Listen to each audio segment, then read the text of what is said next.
एक छोटे से गांव में जो पहाड़ियों की गोद में बसा था, रहती थी सरला देवी। गांव का नाम था हरिपुर। चारों तरफ हरे भरे खेत, दूर तक फैली नदी और सुबह शाम गूंजती भजन कीर्तन की धुनें। सरला का घर गांव के किनारे पर था। एक छोटी सी मिट्टी की कोठी जिसकी छत पर घास उगाई थी। सरला की उम्र उस समय 30 वर्ष की रही होगी जब उसके पति रामेश्वर की एक सड़क दुर्घटना में मृत्यु हो गई। रामेश्वर ट्रक ड्राइवर थे और एक रात बारिश में फिसलकर उनका ट्रक खाई में गिर गया। सरला के गोद में उस समय सिर्फ एक 5 वर्ष का बेटा था, राजेश। सरला के लिए जीवन एक संघर्ष बन गया। ससुराल वाले उसे और राजेश को बोझ समझते थे। उन्होंने कहा, अब तुम्हारा क्या ठिकाना, हमारी हैसियत नहीं कि तुम्हें पालें। सरला ने कोई बहस नहीं की। वो अपने मायके लौट आई, जहाँ उसके पिता पहले ही स्वर्गवासी हो चुके थे और माँ अकेली रहती थी। माँ की छोटी सी ज़मीन थी जिस पर सरला और राजेश ने गुजारा शुरू किया। लेकिन सरला का मन नहीं माना। वो चाहती थी कि उसका बेटा पढ़ लिख कर कुछ बने ताकि वह गरीबी की इस दलदल से बाहर निकल सके। सरला सुबह 4 बजे उठती, सबसे पहले मंदिर जाती, भगवान से प्रार्थना करती, हे प्रभु, मेरे बेटे को इतनी अक्ल दे कि वह बड़ा आदमी बने, मैं कुछ भी सह लूंगी। फिर घर लौटकर खाना बनाती, राजेश को स्कूल भेजती और खुद मजदूरी पर निकल जाती। गांव में वह दूसरों के घरों में बर्तन मांजती, कपड़े धोती, कभी खेतों में झाड़ू लगाती या फसल काटती। दिन भर की मेहनत से जो 2-4 रुपए मिलते, उसी से घर चलता। राजेश को स्कूल की फीस भरनी पड़ती, किताबें खरीदनी पड़ती। सरला खुद 2 समय का खाना खाती, लेकिन राजेश को दूध जरूर पिलाती। वह कहती, बेटा, तू मजबूत बनेगा तभी पढ़ाई कर पाएगा। राजेश बहुत होशियार बच्चा था। वो क्लास में हमेशा पहला आता। टीचर उसकी तारीफ करते, सरला, तुम्हारा बेटा बहुत तेज है, इसे शहर भेजो, बड़ा अफसर बनेगा। सरला की आंखें चमक उठती। वो रात को थकी मांदी लौटती, फिर भी राजेश के साथ बैठकर उसकी पढ़ाई देखती। लालटेन की मध्यम रोशनी में वो अक्षर सिखाती, गणित के सवाल समझाती। कभी कभी नींद से आंखें बंद हो जाती, लेकिन वो झटक कर उठ जाती। राजेश पूछता, माँ, तुम थकती क्यों नहीं? सरला मुस्कुराकर कहती, बेटा, माँ तो तेरे लिए थकती है, तेरी सफलता में मेरी सारी थकान मिट जाती है। समय बीतता गया। राजेश 10वीं क्लास में पहुंचा। उसने जिला स्तर पर टॉप किया। गांव में सब खुश हुए। सरला को लोगों ने बधाई दी, लेकिन अब आगे की पढ़ाई के लिए शहर जाना जरूरी था। गांव में सिर्फ 10वीं तक स्कूल था। सरला ने सोचा विचारा। उसके पास कुछ गहने थे जो शादी के समय मिले थे। उसने उन्हें बेच दिया। मायके की जमीन का एक हिस्सा गिरवी रख दिया। राजेश को शहर के अच्छे स्कूल में दाखिला दिलाया। हॉस्टल का खर्च, किताबें, यूनिफॉर्म, सब कुछ सरला ने जुटाया। वो खुद गांव में और मेहनत करने लगी। अब वह दूर के गांवों में भी मजदूरी करने जाती, कभी साइकिल पर, कभी पैदल। राजेश शहर में था। पहली बार वो इतनी चकाचौंध देख रहा था। ऊंची इमारतें, चौड़ी सड़कें, बड़े बड़े स्कूल। उसके दोस्त अमीर घरों के थे। वे अच्छे कपड़े पहनते, पॉकेट मनी रखते। राजेश को कभी कभी हीन भावना होती। वो माँ को पत्र लिखता, माँ, यहाँ सब बहुत अमीर हैं, मुझे भी अच्छे कपड़े चाहिए। सरला जवाब में लिखती, बेटा, पढ़ाई पर ध्यान दे।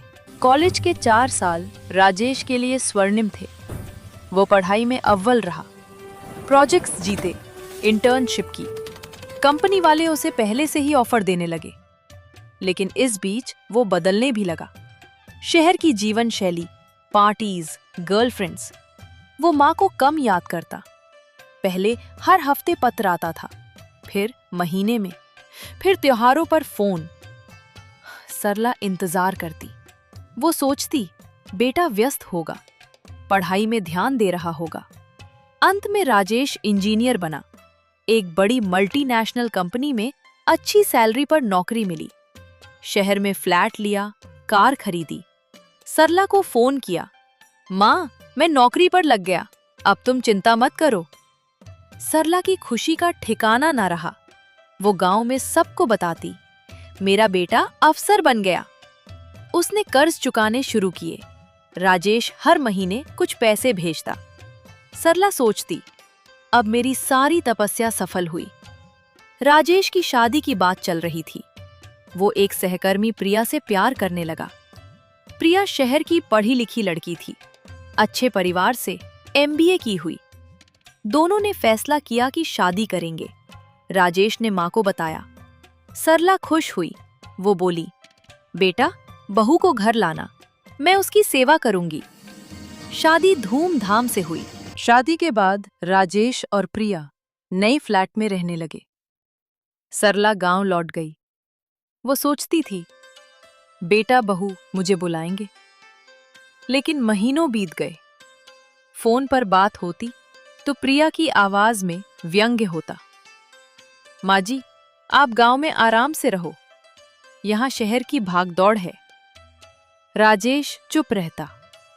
प्रिया नहीं चाहती थी कि सरला उनके साथ रहे। वो कहती, राजेश तुम्हारी माँ गांव की है, उन्हें यहाँ की लाइफ सूट नहीं करेगी, हम उन्हें अलग फ्लैट दिलवा देते हैं। राजेश पहले मना करता, लेकिन प्रिया की जिद के आगे झुक गया। वो सोचता, प्रिया सही कह रही है, माँ को शहर की आदत नहीं। 1 साल बीता। सरला अकेली रह गई। उसका घर खाली खाली लगता। वो रोज मंदिर जाती, राजेश और प्रिया की लंबी उम्र की प्रार्थना करती। लेकिन मन उदास रहता। पड़ोसी पूछते, सरला बेटा कब बुलाएगा?